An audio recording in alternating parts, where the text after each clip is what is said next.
Listo, chicos. Muy bien, tenemos entonces aquí el tema del día de hoy. Hacemos la siguiente introducción. Nosotros hemos iniciado con el tema de la literatura, pero a nivel universal, ¿bien? Porque hemos hablado acerca de literatura griega, es decir, literatura antigua, ¿no? Desde lo más antiguo. Luego hemos hablado acerca de literatura medieval.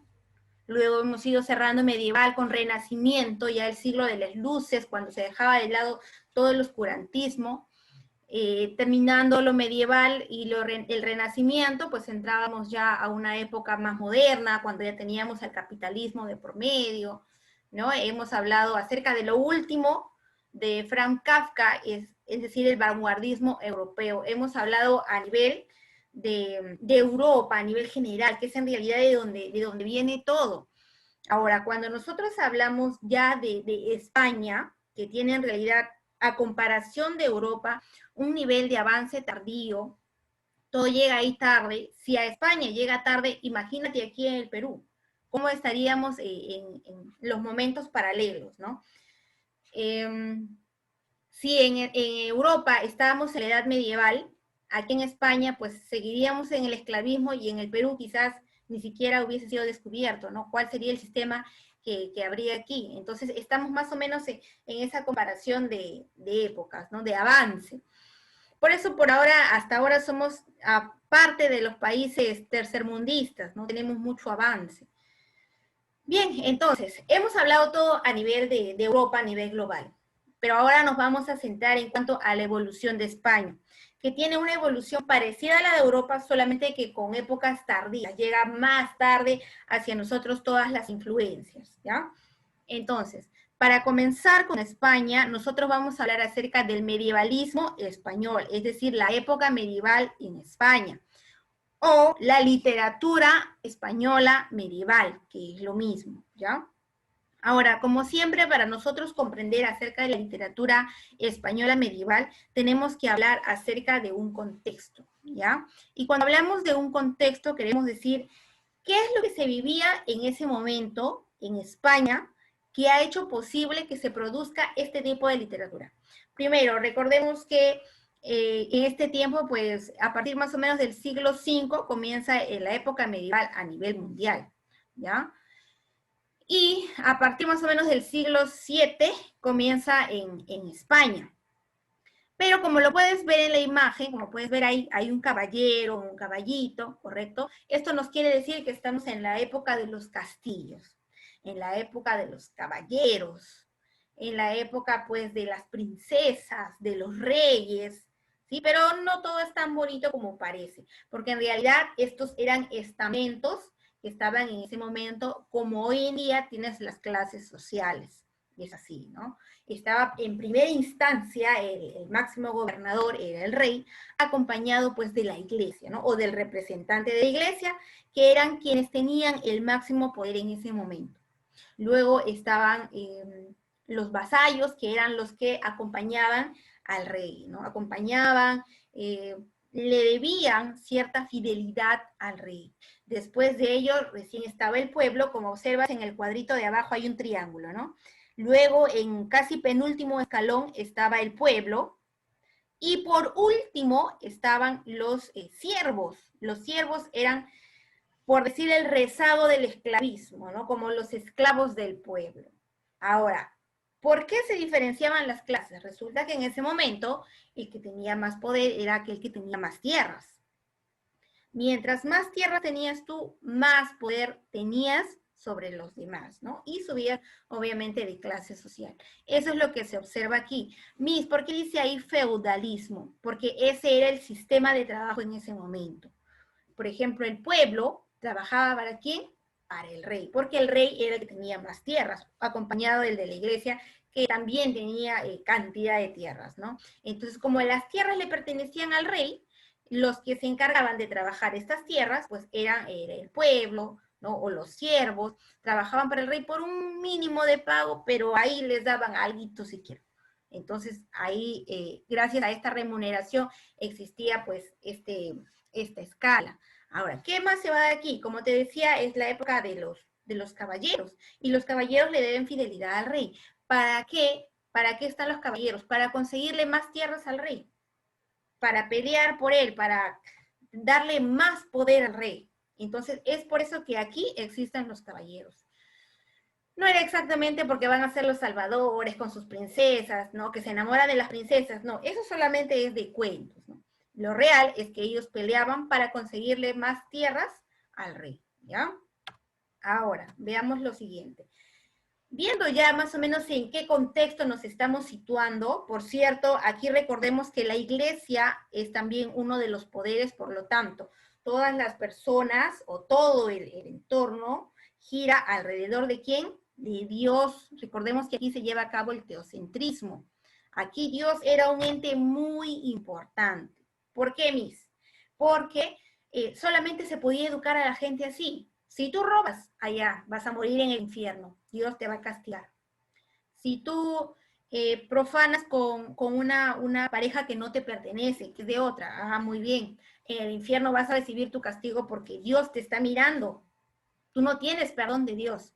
¿Quieres que te perdone? Anda a la iglesia todos los domingos. Escucha misa. Solamente ahí vas a ser perdonado, ¿no? Y es más, no solamente se iba a ellos, sino que se iba más grande. Tú cometiste un error y quieres el perdón de Dios, no te quieres ir al infierno. No te preocupes, que yo aquí tengo el perdón. Mira, tengo aquí mi pergamino. Este es el perdón de Dios y te cuesta $100, por ejemplo, ¿no? Te lo vendo. Entonces le vendían a la persona, ya, yo ya tengo el perdón de Dios, ya no me voy a ir al infierno. Entonces se comenzaba a manejar de esa forma, viendo por el lucro, ¿no? Entonces, imagínate, si hoy en día todos compraríamos el perdón de nuestros pecados, pues los de la iglesia se harían supermillonarios, ¿no? Aunque todavía tienen cierto poder. Entonces, nos vamos a basar en ello. Primero, época de reyes, el rey gobernaba, ¿al lado de quién? Al lado del jefe de la iglesia, al lado del clero. Tenemos el sistema de producción es a través del feudalismo, y tenemos época teocéntrica, porque todo giraba alrededor de Dios, ¿ya? Ahora, ¿qué más tenemos que tener en cuenta en este contexto? Que aquí comienzan las invasiones bárbaras. Recuerda que en Roma al principio solamente se hablaba latín, solo latín, ¿ya? Esa era la lengua universal, la lengua culta. Pero a partir del siglo V, que comienza la época medieval, comienzan las invasiones bárbaras. ¿Qué quiere decir con esto, Miss? Que son los pueblos bárbaros que van a invadir Roma, se van a meter en él y a la vez van a imponer su propio lenguaje, que era de repente el gallego, el catalán, ¿no? El castellano. Todas estas lenguas van a comenzar a incorporarse ahí y va a haber cierta deformación. En España, principalmente, llegó el árabe. Por eso nosotros hoy en día tenemos algunas palabras todavía en árabe. Por ejemplo, las palabras que comienzan con alhaja, almohada, son palabras de descendencia árabe, que hoy en día nosotros lo utilizamos, ¿no? Gracias a ello. Alfajor, por ejemplo. Los alfajores son postres netamente de los árabes, que nosotros hoy en día los comemos, muy ricos, claro, ¿no? Eso es gracias a ellos, ¿no? Bien, entonces, gracias a eso es que van a comenzar los primeros escritos en castellano en España, ¿ya? Vamos a ver ahorita. ¿Cuál es la definición de la literatura medieval? Es un periodo que presenta una visión teocéntrica. ¿Por qué? Porque Dios es el centro. Nacionalista. ¿Por qué? Porque aquí se crea la visión de yo peleo por mi país, por mi rey. Yo soy quien soy gracias a mi rey, a mi país. Por lo tanto, peleo para conseguirle más tierras a mi rey. Yo le debo fidelidad, lealtad. Por eso se dice una visión nacionalista. Se identifica bastante con su nación, ¿ya? Que se desarrolla entre los siglos VIII y siglo XV en España. Estamos hablando de literatura española, porque a nivel europeo es a partir del siglo V, pero en España entre los siglos VIII y XV. ¿Por qué? Porque recuerda que ya te dije que llega tardíamente hacia España. Como ya te dije, visión teocéntrica, literatura que presenta visión teocéntrica, gira en torno a Dios. Todos los temas son en base a Dios, ya casi todos los temas. Si no son a Dios, son con visión nacionalista, como la obra que vamos a ver hoy día. Nacionalista, peleo ¿para quién? Para el rey, para mi corona, para mi pueblo, para mi nación, ¿ya?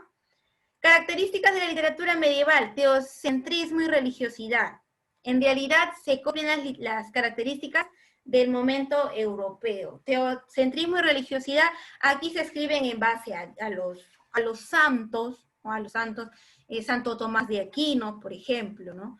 Vemos bastante religiosidad, como ya te dije, yo tengo que portarme bien porque si no Dios me castiga. Si yo le falto a mi corona, al rey, Dios me castiga.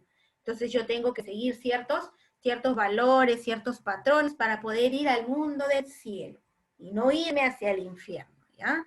Entonces eso es lo que se dice. Vida y literatura marcada por la relación del hombre con Dios, siempre el hombre con Dios. La iglesia impone su visión del mundo. Es más, aquí yo te había comentado que no había investigación, no hay. ¿Por qué? Porque decía, o sea, mira, ¿cómo es la visión del catolicismo? Dios creó al hombre a su imagen y semejanza, gracias a Adán y Eva, que estaban en el paraíso, ¿correcto? Esa es la visión católica. Pero para la ciencia no es así, y tú lo sabes. Para la ciencia, el hombre es una evolución, ¿verdad? Entonces, la ciencia tiene puntos contrarios a lo que nos dice la iglesia, porque la ciencia dice que es más, el mundo no se creó en 7 días, como dice la iglesia, sino que ha sido gracias a una explosión llamada el Big Bang, ¿verdad? Y es que se fueron creando los planetas, el universo, las galaxias, ¿correcto? Gracias a eso. Es lo que dice la ciencia. Entonces vamos a ver que aquí hay una marcada diferencia entre las ideas de la ciencia con las ideas de la iglesia. Por eso es que en ese tiempo la iglesia te prohibía a ti investigar, prohibido investigar, porque decía que eso abre la mente de los hombres. Entonces ya no van a creer en la iglesia. Prohibido investigar, prohibido salir del lugar, no podías salirte. Es más, te decían, tú quieres ir más allá del mar, quieres saber lo que hay.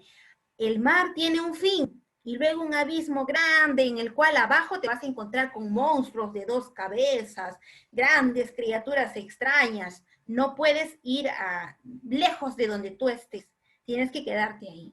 Entonces prohibían las investigaciones. Por eso es que se llama la época del oscurantismo, pues estaban todos cegados, solamente mirando lo que dice la iglesia y no puedes ver más allá de lo que te dice la iglesia. No puedes investigar, prohibido. Investigabas, das una idea contraria a la de la iglesia, te cortaban la cabeza, decapitado, ¿no? Morías. Y no solamente en silencio, delante de toda la gente, ¿para qué?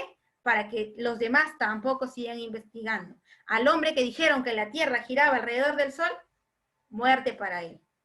Más tarde, con el tiempo, se llegó a comprobar que lo que decía ese hombre era cierto, ¿no? Entonces, eso es lo que vamos a ver aquí. Con esto no te digo que el catolicismo sea malo, sino que en ese tiempo era muy estricto, era muy dogmático, muy cerrado, ¿no? Yo, por ejemplo, creo en Dios, ¿no? Pero más que creo, tengo bastante fe. Y la fe, para mí, la fe mueve montañas, ¿no? Más que estar ahí todos los domingos en misa y voy a comunicarme con Dios, a confesar mis pecados, no. Siento yo que cada persona puede comunicarse con Dios en el momento en el que se encuentre, ¿no? Y es más, lo más importante es reflexionar, saber lo que hiciste mal y corregirlo a tiempo, ya sea contigo mismo o con las otras personas, ¿no? Y eso es cuestión de fe. Ahora, no critico a la iglesia, como les digo, pero sí, en ese momento era muy cerrado, ¿no? Muy dogmático. Bien, chicos, entonces veamos lo siguiente. Antecedentes de la literatura medieval, las glosas y las jarchas mozárabes. ¿Qué es esto, Miss? Qué feo nombre tiene, ya me confundió, ya no quiero saber nada de la literatura. No, sencillo. Las glosas eran pequeñas anotaciones que se hacían al costado de la hojita. ¿Por qué? Porque resulta que como había mucha influencia de los pueblos bárbaros y sus nuevas lenguas, la gente se estaba olvidando un poquito del latín. Entonces, para ir más o menos, no dejando de lado al latín, porque ya se estaban acostumbrando al castellano, en este caso, que era el que tenía más influencia, al costadito se escribían algunas palabras en castellano. Y estas eran las primeras escrituras en castellano. ¿Cuáles? Las glosas. No te olvides, las glosas, primeras escrituras en castellano, ¿ya? Fuera del latín, porque hasta ese momento solo el latín era la lengua culta y la lengua oficial. Y las jarchas mozárabes eran escrituras, pero en este caso en forma de poema, y era combinado de lo árabe con lo judío. ¿Ya? Las jarchas mozárabes fueron las dos primeras manifestaciones que se tuvieron en la literatura medieval que no estaban escritas en latín, las dos primeras, ¿ya? Ahora, como te digo, vamos a observar aquí la primera obra más fuerte de la literatura española. Es la obra El mío Cid. Yo la escuché todos los años, el cantar del mío Cid. Es cierto, solamente lo vamos a recordar. Vamos a ver un ratito la hora. Todavía tenemos hora. Bien, sabemos que esta obra, El cantar del mío Cid, es, en primer lugar, anónimo.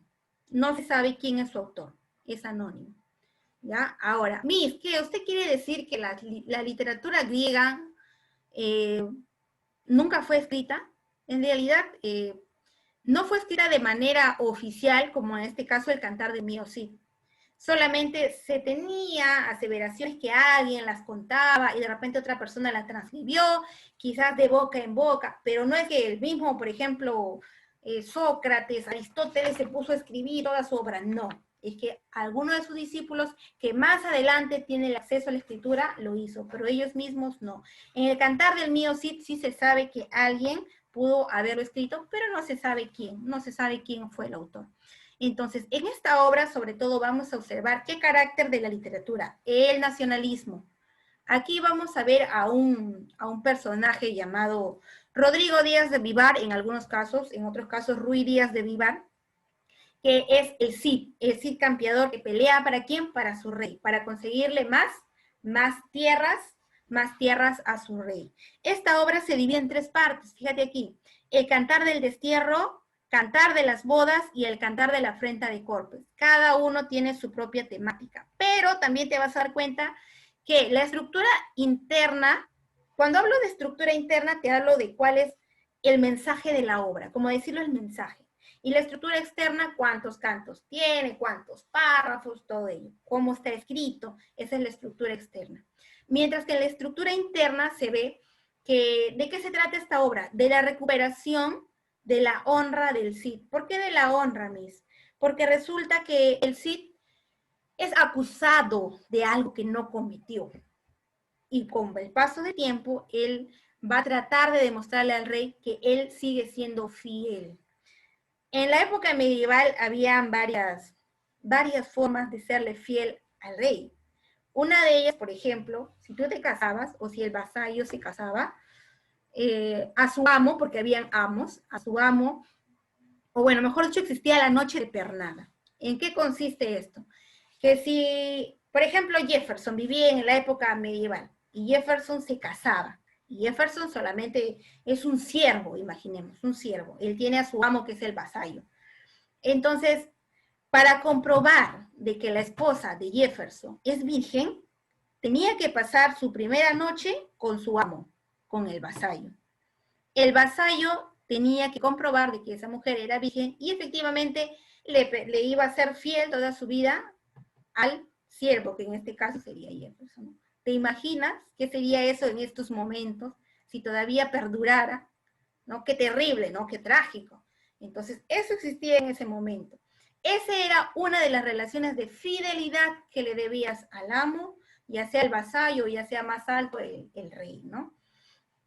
Pues tenías que pagar tu diezmo a la iglesia, tenías que pagarle al rey por cada tierra que trabajabas, y todo era así, esa cuestión de pagos para demostrarle la fidelidad al rey. Vamos a ver aquí, fíjate.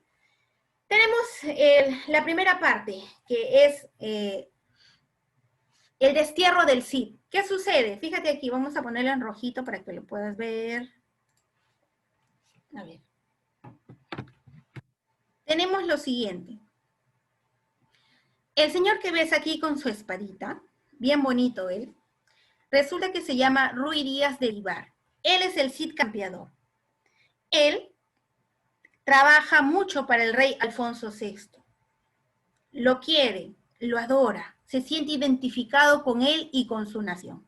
¿Correcto? Ahora, él tiene una esposa llamada Doña Jimena y tiene dos hijas llamadas Elvira y Sol. Resulta que obviamente como toda persona que va triunfando tiene envidiosos a su costado, había uno de los envidiosos que pues acusa a Ruy Díaz de Vivar, ¿de qué? De haberle sido infiel a Alfonso VI. ¿Cómo? Resulta que le ha robado a la corona. Dios mío, oh, no puede ser un escándalo, Ruy Díaz le robó a la corona. Al enterarse el rey, ¿qué es lo que hace? Ah, tú no me fuiste fiel, eres desterrado, te voto de aquí, ¿no? Entonces él tuvo obviamente que irse de la ciudad al ser votado por el rey, y a su esposa y a sus 2 hijas la deja en un monasterio porque él no se las lleva con él, decide irse solo. En eso consiste la primera parte de la obra llamado El destierro del Cid. El Cid sale de su ciudad para irse a buscar venganza hacia el rey. No, va a ir a buscar más tierras para demostrarle al rey que él es totalmente fiel hacia él, que él va a seguir buscando más tierras y más amor del rey, ¿no? Entonces él va en esa búsqueda, y en esa búsqueda pues tiene varias enfrentas, va buscando nuevos pueblos, se gana una de sus espadas, que es le llama colada, acá lo he puesto, una de sus espadas, y todo lo que él va ganando, lo que va ganando, le va enviando al rey una porción. Le va diciendo, ¿no? Por ejemplo, rey, este documento dice que yo gané esta tierra, te lo envío, te lo regalo, rey, excelentísimo. Ahora gané muchas perlas, te envío un poco, rey, para demostrarte que yo te sigo siendo fiel, ¿no? Entonces, se lo seguí enviando al rey. Aquí vamos a entrar ya a la segunda parte. Resulta que pues en la segunda parte llamada La boda de las hijas del Cid, el rey, mejor dicho, Ruy Díaz de Vivar, es llamado por el rey. ¿Por qué? Porque se da cuenta que él sigue ganando muchas tierras, sigue siendo un hombre fiel. Entonces lo llama y lo perdona. Entonces, pero en ese perdón, resulta que el rey Alfonso le pide a Ruy Díaz de Vivar, yo sé que tú tienes 2 hijas, ¿qué te parece si casamos a tus hijas con estos 2 príncipes que han venido a buscar la mano de tus hijas? Y el rey accede a entregarle a sus hijas a estos 2 príncipes que han venido en su búsqueda. Bien, entonces justo en esta parte es que se va a desarrollar las bodas de las hijas del Cid. Pero resulta aquí algo bien curioso, que estos 2 príncipes que han venido a casarse con su hija son más cobardes los chicos, son miedosos, son infieles, son traicioneros, como dicen por ahí, son una basura, ¿no? Son lo peor que puede existir. Entonces, ¿por qué, Miss? ¿Por qué usted dice eso tan feo de estos chicos? Resulta que, pues, Ruy Díaz de Vivar sigue ganando muchas tierras, muchos premios, y en base a ello, un día le envían un regalo. ¿Qué le envían? Un león.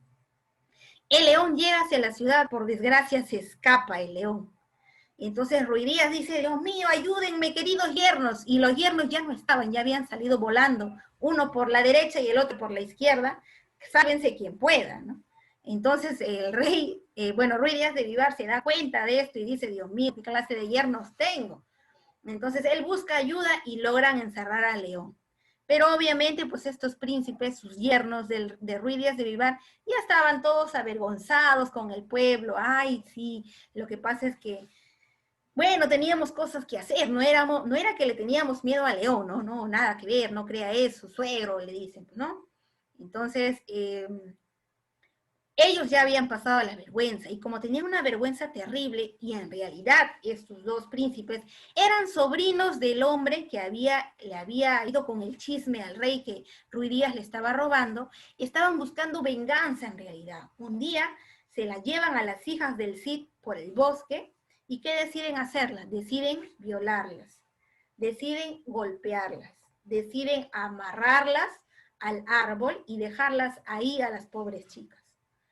Gracias al ingenio de Ruy Díaz, decide él, como veía medio raro a sus yernos, mandar por detrás a sus soldados, ¿no? A ver si es que de verdad iban a llegar a su destino sus hijas.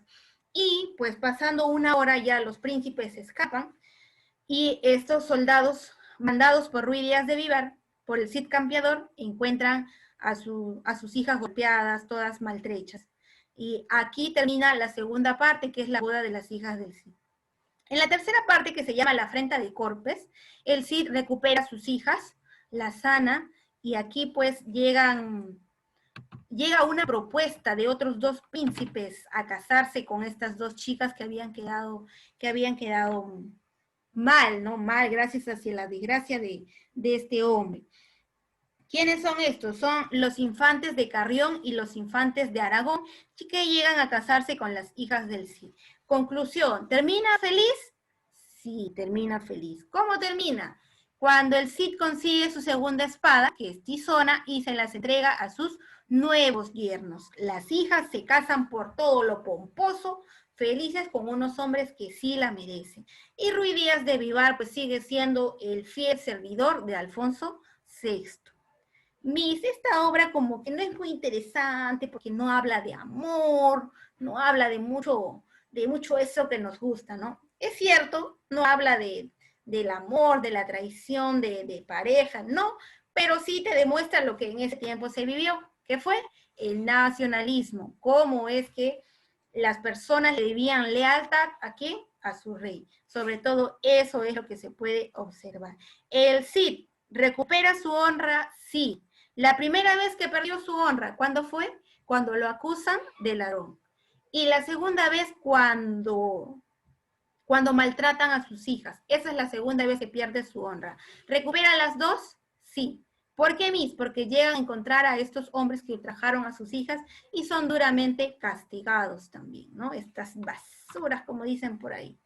Bien, chicos, vamos a lo siguiente. No te olvides, ¿ya? Características del medievalismo, principalmente teocentrismo. Vivimos en una época feudal, en el cual lo más importante es la tierra. Por cierto, a la tierra se le llama feudo. Quien tiene más feudos es más rico, por eso se le llama época feudal. Práctica del día de hoy, colocas en tu cuadernito. Si es que tienes alguna duda, me la haces saber en estos momentos. Justo, exactito. Te voy a dictar. A ver.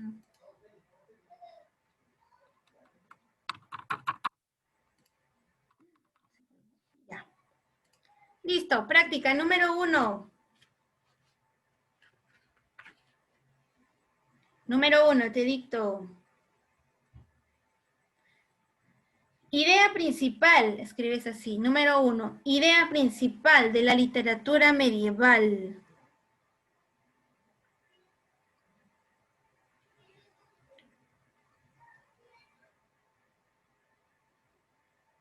Idea principal de la literatura medieval.